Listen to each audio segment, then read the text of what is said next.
I have come all the way to Reykjavík with one message. Japan is determined to cooperate with all stakeholders to realize our common view on an ideal Arctic. So, what is an ideal Arctic for all of us? I think it has three elements. First, the mechanism of environmental changes in the Arctic must be clarified and well understood, and the necessary responses to these changes must be shared with the international community. We need to further advance scientific research in this regard.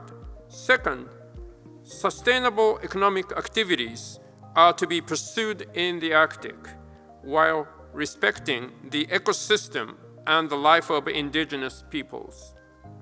Third, the rule of law must be ensured and international cooperation must be promoted in a peaceful and orderly manner.